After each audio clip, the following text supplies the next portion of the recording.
ng'olulimi lw'osobola okukozesa okulungiya ebintu oba okuggyayo ebintu by'oyagala okulaga mu maaso mu kifaananyi ku website.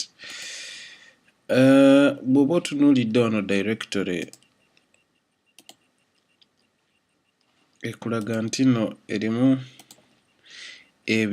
scripts ziri ze tubadde tuwandiika na buki obuntuntu obutonotono obuli awo, naye tugenda creatingayo HTML file. Creatinga HTML file owandiika erinnya lya file, nze nno ngiyise index.html nti lwa nsonga bw'oba mu server directory bw'oba ng'owandiika nti obeerangayo ne HTML file osobola ogiyita index.php file esookerwako for security purposes ereme kulaga buli kimu kiri ku gundi yo ku directory yo. Naye nga HTML kyeki mu bufuutifuuti mu luzungu ye hypertext markup language. Nabagamba bino byonna zino zonna languages oba nnimi nga luyamba okukwata text yonna gy'owandiise n'emabega ne lulufulumya mu bulungi. HTML ogiwandiika ndowooza gundi zonna ezisinga eza web zonna zikozesa HTML oba nga ziyinamu olulimi olwa HTML okumaliriza. Tuyina HTML eneesooka, tuyina ne version ziri endala ng'oba bw'ogamba HTML5 yeringa version eriwo gy'osobola okukwata n'owandiika n'okuwandiika n'okola game ey'okuzannya ng'ogikoze mu HTML. Era nga bw'otunuulira nti nno ng'empandiika wano Daily Monitor. Eno page ya Daily Monitor erimu HTML. Eyo page eyo nga bw'ogiraba nti wadde balina code endala oba katugambe nga mu PHP kyemmanyi nti bakozesa PHP oba ASP nti HTML ono yalaga yalungiya. So olwaleero tugenda gezaako okuyiga HTML oyo mu bufuutifuuti. Si muzibu, mwangu, osobola omuyiga ndowooza ne mu ssaawa emu oba n'eddakiika 3. Kisinziira ku magezi obwagazi bw'olina n'okwegamba n'okwongera okuyiga ennyo. HTML muwandiika osooka muwandiika bw'oti bw'oba owandiika HTML nga bw'ogamba nti bw'oba oyina nga bw'olaba omuntu nti alina omutwe n'amagulu ne HTML bw'atyo bw'atandika, guno gwe mutwe, gano ge magulu. Bw'abanga bw'otamu closing oba element yonna oba ekintu kyonna bw'otakiclosinga mu HTML kimenyeka. Tujja kulaba bimenyeka bitya. Naye nga okusooka HTML eno abeera n'omutwe era nagwo guggalawo. Omutwe nga bw'olaba omutwe gw'omuntu guyina we gukoma, omutwe guno gutandikira wano gukoma wano, gwegwo omutwe guba guyina we gukoma. Naye nga munda mu mutwe osobola okubeeramu n'ebintu ebirala nga title. Kati nga bwe mwalabye nti wano bwe twazze eno title ya Daily Monitor eno yeeno. Era bw'ogenda ku eyo page bw'otunula wano waggulu ogiraba Daily Monitor ne ka favicon kaako. So kye kimu kale katugambe nti tutaddewo eyo Daily Monitor Truth Every Day. Yeyo title. Ebeera munda mu mutwe muno osobola okuteeka mu mutwe osobola okuteekamu ne scripts endala katugambe nga JavaScript oba CSS. Eziba zigenda okuyambako mu functionality oba okulungiya page yo. Then we tuba tuvudde ku mutwe tuyina omubiri, which is the body. Omubiri guno okuva wano oba otunuulira kasayansi guno omubiri ogwo. Era omubiri guyina bwe gutandikira era guyina bwe gukoma. Kati ebintu byonna nga bw'olaba okuva wano bw'oba otunuulira kakasa kange kano okuva wano paka eri wansi page eno gyekomayo mpanvu bambi gwegwo omubiri ye body. Ebintu ebyo byonna bye mulaba bino byonna sections zino zonna zibeera wano mubiri guno. So tugenda kozesa example eya page eno tuzimbeyo naffe akantu at least nebeka nakoma wano akefaananyirizaako ku page eno. Kati ebiseera ebisinga bw'oba olabye gundi HTML ono nga bw'olaba ekigambo kino nti minister, ebiseera ebisinga ne HTML naye ebeera ne headings, oba nga oyagala okuwandiika headline nga bwe mwalabye nti minister Namuganza yakaabye. Ffe tetugenda wandiika bintu ebyo, tufuneyo ekiganjo ekirala kye tuwandiika nti omulenzi wuli ekyo tuba tuwandiika. Era bw'ojja bwe tuba nga tusevinze mulaba nti omulenzi naye tubikwate ate ati tunaayiga tutya bwe tuba nga tetukozesezza example y'emu. Bwe tukwata ekintu ekyo nti minisita Namuganza yakaabyemu, ndowooza olaba nti nno gundi size almost y'emu, ekyawukana ye fonti oba ne kala. Kati ebigambo biwanvu. H1 eno eyina baganda baayo nga bw'ogamba nti H2 ye ekireeta ekigambo nga kitonoko. So eyo headline etandikira kuva ku H1 paka ku H5. Tugezese olabe, tugezese bulungi olabe enjawulo eriwo, enjawulo ebeerawo. Bwemba nga nziwandiise bwe nti ndowooza mulaba bugenda bukola ki? Bunafuwa, butoniwa. Bugenda butoniwa bwe butyo, bugenda butoniwa mpola paka kano akasembayo ak'okutaano kano.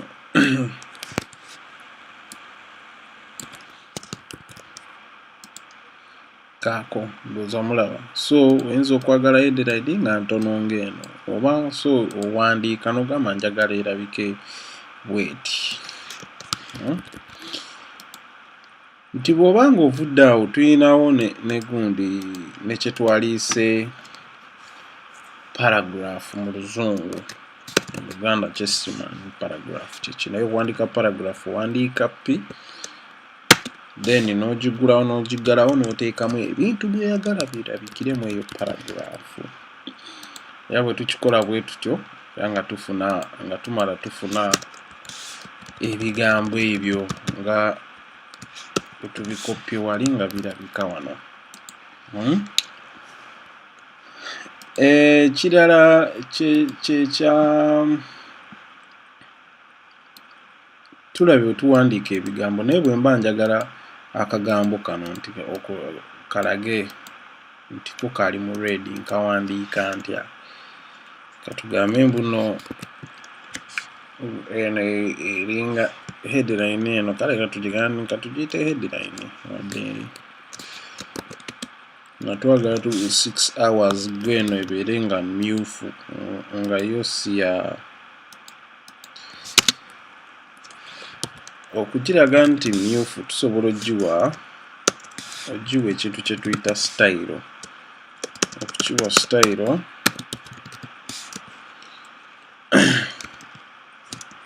ne tugiwa ne kala.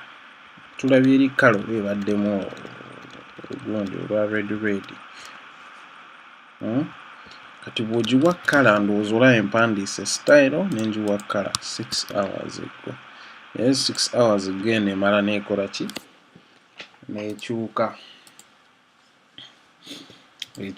ndowooza ogirabye. So bw'oba oyagala kino ekigambo bino ebigambo byo bibeere mu kala endala, era okola kintu kye kimu, ky'okyusa wano ly'erinnya lya kala.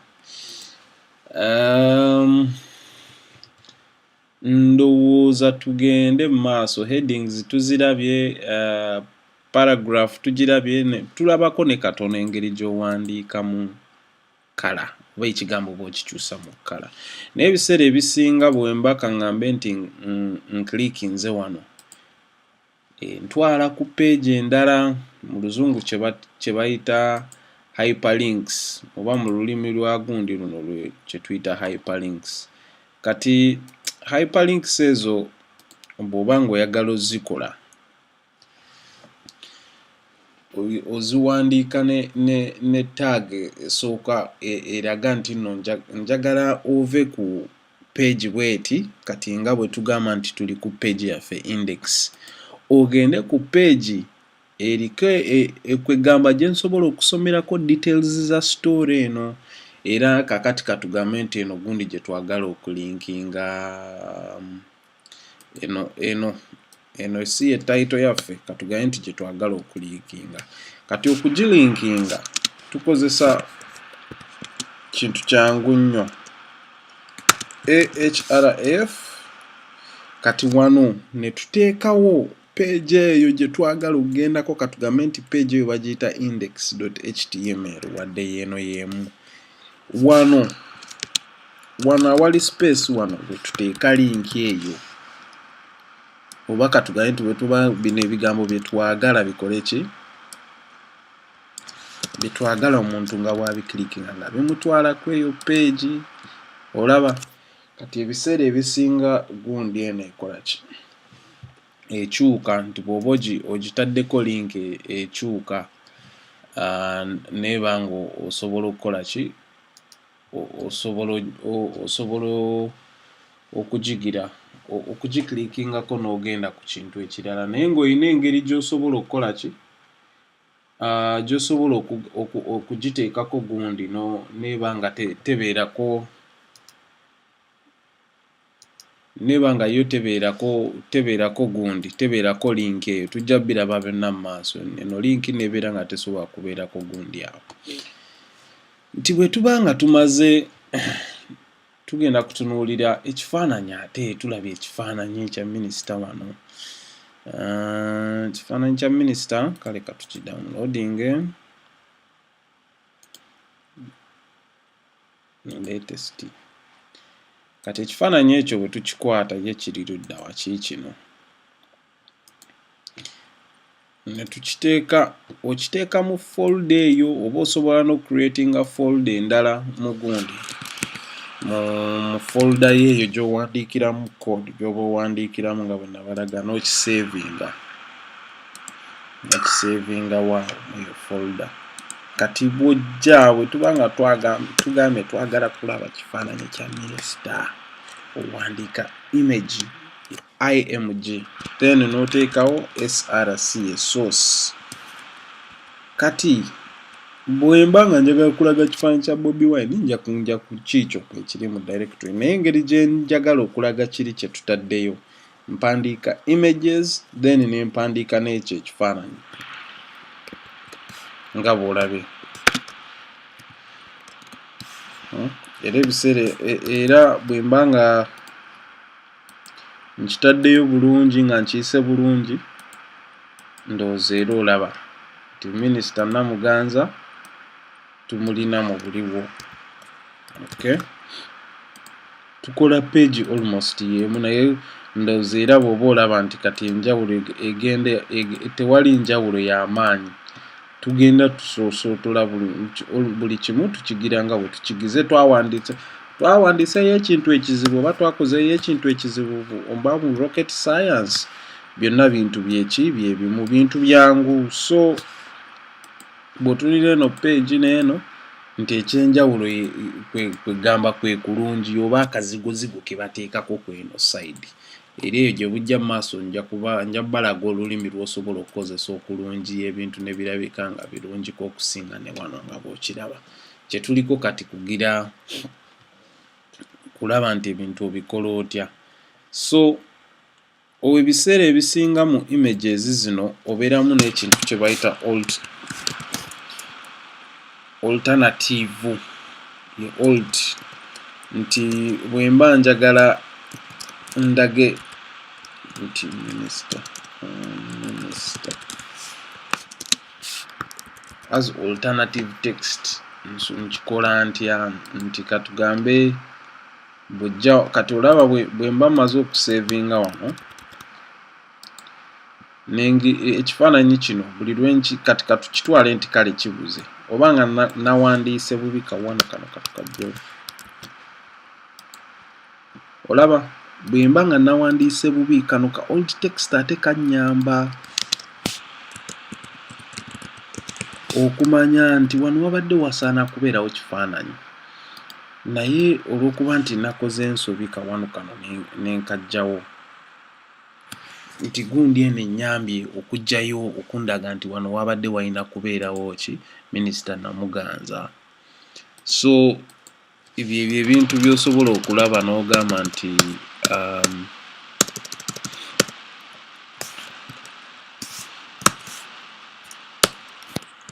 bwentyo bwe nkikola oba bwe waali kikoze ng'owandiika so kintu kyangu nnyo bwotyo bw'oyita ekifaananyi era bw'okiraga. Kakati tulabye wano nga Daily Monitor erina buttons buno KFM, Dembe FM, Scoop FM oba buttons waliwo buttons obumu bw'osobola okuba katugambe nga bw'okakiliikinga nga kakutwala ewantu nga bw'olaba era buno bwe mbukiliikinga bujja kuba bukola ki buntwala ewantu. Kati buttons ezo bazikola batya? Era nga bwe tugambye nti button owandiika buwandiisi bigambo mu Luzungu nti button. Okiraba? Button eno n'ogiwandiikako kati twalabye wano KFM.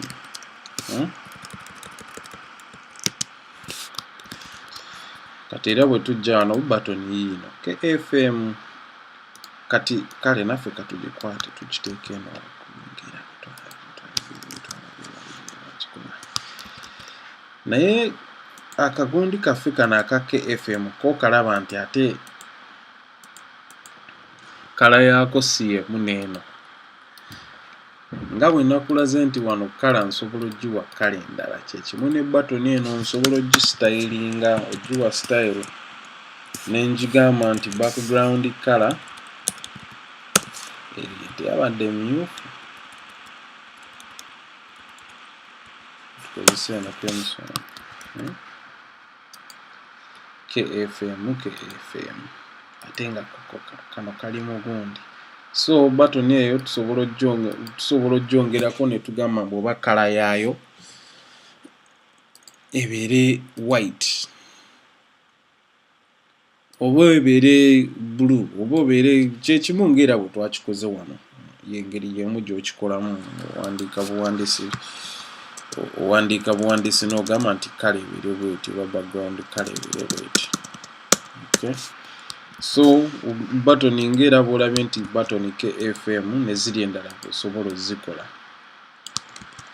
ogamba okubaddeko kino ekirala Dembe FM, Scoop Dembe FM kiraba so kijja buzzi nja kufunayo olunaku mbalaga egundi eri erungi ya n'obeera nga busibuli nti lw'owandiika no kala buli wamu wano n'owandiika kala ne wano kala nja balaga nti olina engeri endala gy'osobola okikolamu. Twabadde ne Dembe FM, Scoop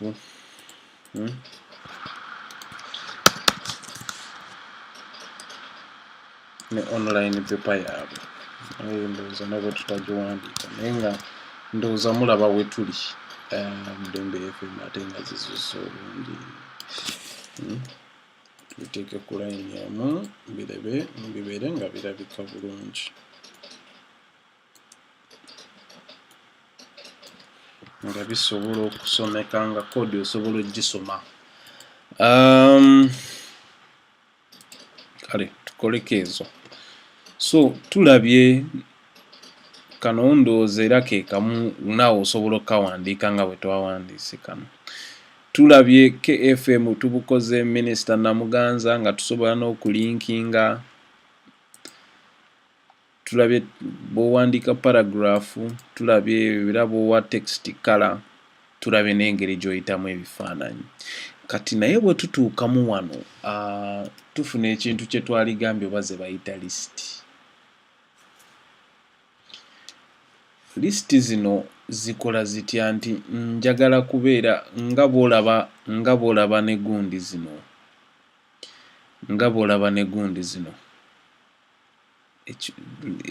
List 1 2 3 nti ekifaananyi kyono kizze wano n'ekyono kizze n'ekyono kizze nti babikola batya, okikola otya mu kintu kye tuyita HTML. Olw'obudde tetugenda mu maaso kulaga bifaananyi byennyini oba text, naye ngenda kulaga mu bumpimpi engeri gy'owandiikamu text lists zino. Kati waliwo lists za bika bibiri. Waliwo list ebeerako buno buddooti ng'omuntu yenna bw'oba omanyi okozesa Microsoft Office. Eziri ordered nti bwe ziti, then waliwo ne list eno y'emu, bbiri. Ezo list za bika bibiri ebyanjawulo. Oyinza n'okuba nga toyagala nakulaga ezo gundi ebbiri, ngenda okulaga bw'ogiwandiika. Kati okuwandiika list ezo otandika ne bw'oba oyagala okulaga nti list toyagala tokifaako ebeere ne gundi ezo, owandiika UL. Era ndowooza olaba tool buli lw'owandiika gundi yonna, section yonna oba component yonna ekireeta bulungi n'egamba nti eno gundi ngenda gigulawo ate njiggale. Kati eno bw'owandiika UL yebeera nga section egenda okubeera mu list zino. Kati omwo mu list mw'okwata n'ogamba item esooka DR Congo launches bikoze biki, ekintu ekyokubiri n'ogamba list ey'okubiri journalist Baka n'ogamba ekyokusatu abasiraamu balina bye bagamba. Kati bw'ojja ndowooza olaba bw'otyo bw'okolamu list. Kati ekyenjawulo ekibeerawo nti bw'obanga oyagala ebeere nga teri ordered, ng'eyo emu bbiri ssatu okikola bw'otyo, owandiika OL neera ogiraba ng'ekyuka n'ekulaga nti neyo eba ekyuse bw'etyo. Zezo lists ze twaliise lists mu HTML. Kati tulabye engeri gy'owandiikamu gundi ezisinga n'olaba n'okulaba nti olina ozikulozinga okuva ku wano waggulu we twatandikidde wano kulaga ekifaananyi ne tuteekamu ne linki zino, ne tuwandiika paragraph. Naye nga mu HTML tulina ekintu kye tugamba nti katugambe nga bw'olaba nti tubadde twagala tubeereko, nga bw'olaba ka space ndowooza era kolaba eno waggulu, titubadde twagala tubeeko ne space emala wano waggulu, nti okikola otya mu HTML oba you want to break. Mu HTML bagiyita BR, kwe ku breakinga, nti okolewo ka space o breaking line, ogikola bw'otyo. Naye bwe nkola ka break akamu kayinza obutamala, so katukoleyo bugundi bu break nga buno ojja kuba olaba space gy'ereeta, ogiraba yeyo break. Nti oba katugambe nabadde ne lines nnyingi katubreakingemu wano, bwe mba njagala kugibreakinga okuva ku her life is in danger, ndowooza olaba bwe ngibreakinze nedda ki wansi, yeyo tag eyo HTML teri nnyo sensitive nti oba bwempandiika mbw'obanga bw'ogamba nti H3 mu uppercase bw'ejja kuba teringa gundi ennimi endala ezimu, era ejja kusigala ng'ekuwa ekintu kyekimu kasita oba ng'ogiwandiise eri ewasooka n'ewagira. Tugenda kutulina ki ekirala? Ekintu kye tugenda twatunuulidde okuyita ebifaananyi. Mu kifaananyi muno tusobola n'okukiwa ekifaananyi kino kye twayise, tusobola n'okugamba nti ekifaananyi kino twagala width yaayo ebeere nga 7 pixels 7 ku height. Tusobola n'okuteekamu height ne tugamba kakibeere 450. Ekifaananyi bw'okiwa gundi eyo ndowooza olaba bwe kigejja ng'okiwadde size eyo n'ogamba nze njagala kibeere mu eno size oba kigejje mu eno size, era kiba kigenda kugejja kikuwe size gy'oba okisabye. Naye ekyo kikola oyina ekifaananyi ky'oyagala kigejje nga kibadde tekigenda kgejja, naye ng'olina okumanya mbu kidistorting oba tekirabisa bulungi bifaananyi ebisinga. Ki ekirala kye tulina okuyiga mu HTML? Tulabe bw'ogezaako okuteekamu kala,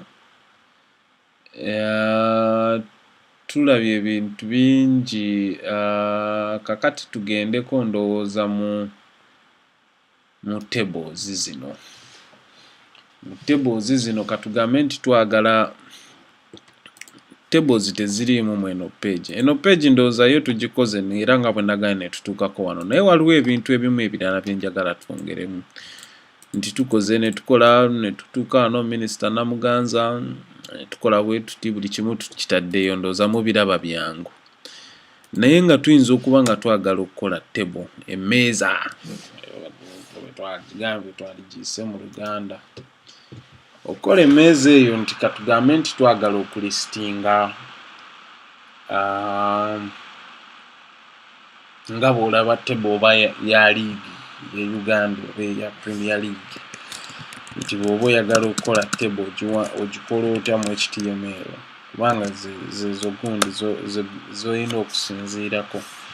Kati okukola table, buli table naye era nga biri ebintu ebirala ogigulawo n'ogiggalawo. Table ebiseera ebisinga ebeera ne table row. Table row kwegamba ye gundi ye line.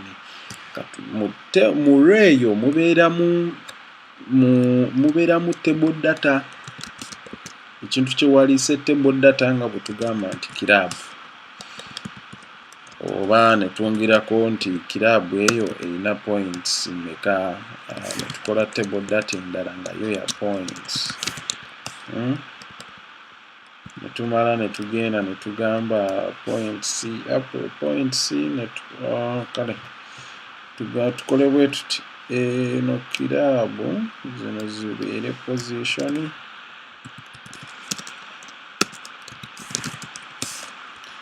then eno ebeere kiraabu. Ndaba waliwo kiraabu bannange zigenda okusembera muno. Kati wano ne tuteekawo points. Bwe tuba nga tusevinze table yaffe yiiyo ogiraba ejja naye togiraba bulungi nga table, so bwe mba nga njagala ebeere ng'erabika nti table, nsobola ogiwa border size ne ngamba nti border kebeereemu, era bwe ngamba nti border ebeereemu ogiraba ng'ekoze ki, eteekako border eyo. Nsobola n'ogigamba ngambe emu nga nnene, ngamba kankole 0.5, era bwe nkola 0.5 olaba mbu egenda ekyuka, egenda ekukyuka okusinziira ku gundi gye mba ngiwadde. Kati tulina kiraabu ezo zirimu eyo table row, naye nga twagala tubeere nga ate row endala tufunamu gundi tufunamu kiraabu esooka, so tuba tugenda kukola table row endala. Kati table row eyo nayo ne tuteekamu table data asooka. table data.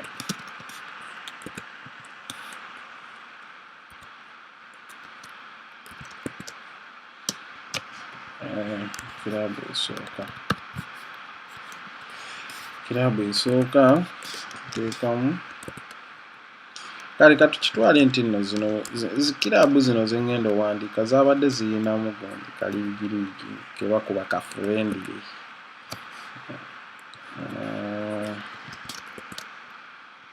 Tesisi ng'ena points 10 emipiira. Gundi esooka katukwate obutamala budde tukwate tugire obugizi kintu kyekimu olabe. Owookubiri tuyinza ogiyita kirabu nga ego ng'erina obubonero busatu. Ndowooza mulaba table bw'egenda ejja. Tugamba owookusatu FC Blogger n'obubonero busatu. Olaba kati bwe tuteekamu kirabu eyo kuneesembi mu kibiina. Kirabu eno nno yatwalanga obukopo bwayo bwe yateekangawo.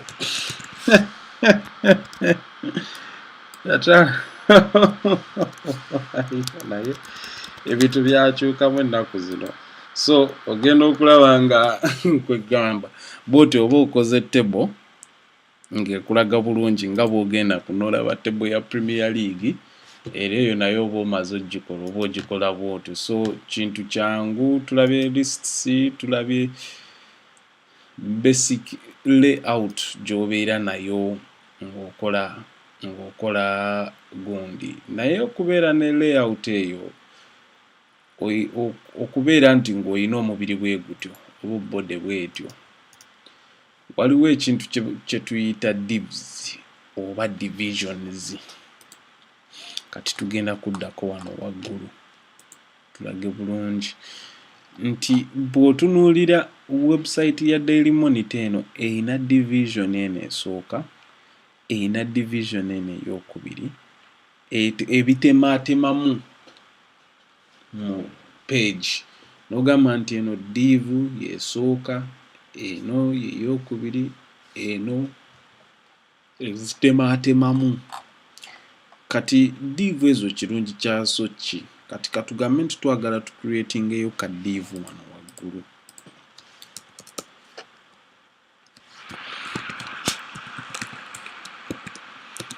Div ako ndowooza ketuba tuteekamu. Div osobola ogiteekamu div endala, ate div ezo bwe tunaba nga tuyize gundi CSS nazo tusobola ozisitayiringa ne CSS oba ozisitayiringa nga bweri. Kati ng'eno ne tugamba nti tugiwe background, tugiwe style, tumale tugiwe background color eya monitor eyo tugiweyo kale gye twakozesezza simanya kunyisaamu.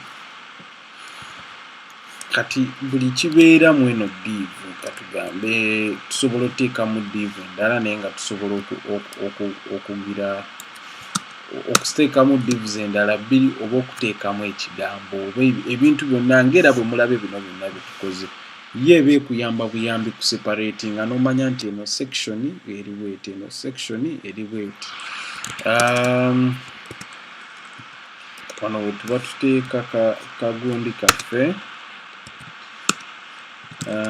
style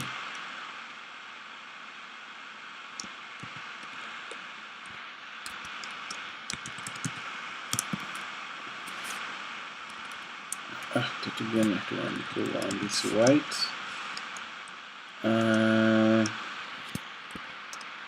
kyekyo. Kati ne tuteekawo Daily Monitor.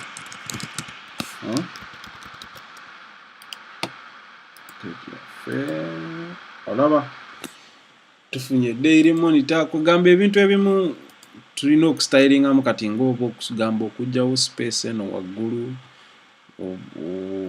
okugamba nti oba divu tugigezeemu, naye ebintu ebisinga biba birungi ng'okozeseza CSS okulungiya ekintu ne kirabika bulungi, naye nga bw'olaba daily monitor era kyekyo page yeeno. So all in all yoyo HTML. Tugenda kozesa HTML mu bintu birala bingi. So walibadde ogezaako okumuyiga olabe, ajja kuyamba nnyo mu bintu birala bingi. Ekintu kye tubadde tugenda okwerabira ze foomu, nga bw'ogamba nze foomu ezo tukoleyo ka foomu kamu kino tukiggale. Foomu ezo nga bw'ogamba nti ogenda kuloginga in, oba ogenze ku contact page ng'oyagala okuweereza nga message. Foomu ezo ziyamba okukolektinga data n'okuweereza.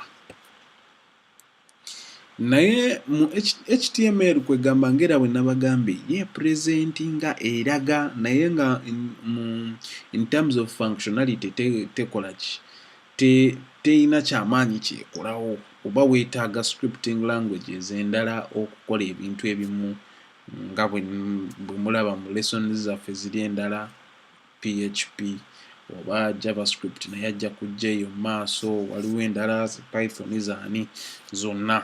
So naye ng'okukola foomu kintu kyangu, era ng'ekigambo bwe nkiwogedde bwe kiri mu HTML mwangu nnyo ogulawo foomu, naye bw'oba ogulawo foomu ebiseera ebisinga foomu eyo yeetaagako ekintu kye bayita action, nti okukola ekikolwa nti nkole bwenti ne bwenti.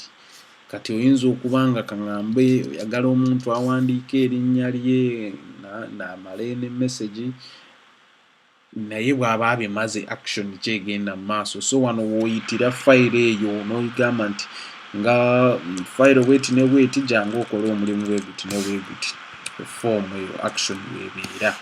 Naye nga bino ebisigadde kuba kulaga nti kaŋŋambe nti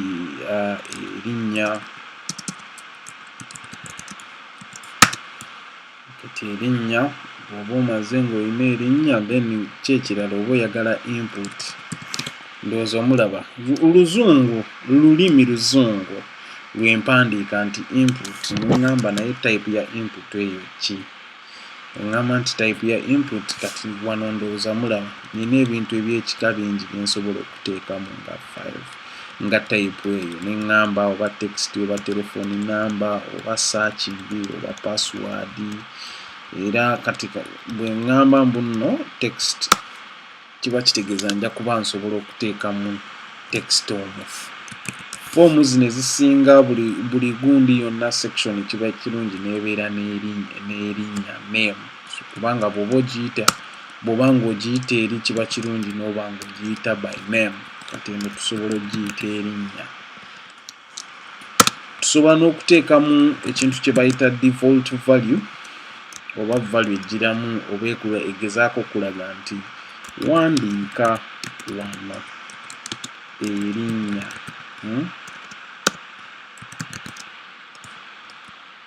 Zezo foomu bw'otyo bw'ozikola ki? Bw'ozikola. So kola kintu kye kimu bw'oba oyagala okuteekawo mbw'oba erinnya tusimanya gy'obeera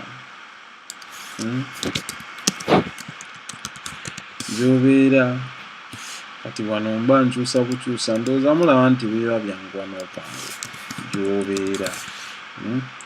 Wano gy'obeera osula wa. Kati tukoleyo kali kagundi kamu kaakano aka password. Bangi ninawe njagala okukalaga edda, abagoberera ennyo gundi zange ninawe ngenda okukalaga. Abantu babba batya password, nti password yange nalabye Facebook ng'ate gundi omuntu ataddeyo ebintu naye nga sinze yabitaddeyo. Password ezo bazibba batya? Nja kuba mbalaga nti abakujjukujju balina ebintu engeri gye babikolamu ne babba ebintu ebyo.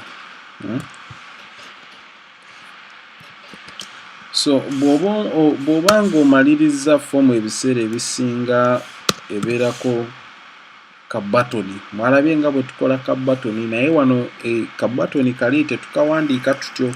Wano era tusigala tugamba nti input ne type ne tugamba nti kati eno button. Kati bwe tuba tumaze button eyo tuyinza n'ogiwa value. Value kye kigambo ekinaalabirako mu busindika.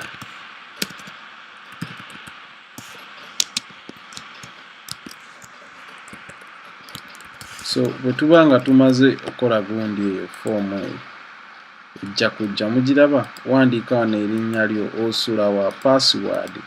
Kati ekyenjawulo nti password olaba bwe mpandiikamu password, engeri gye nagambye nti type password ekyuka.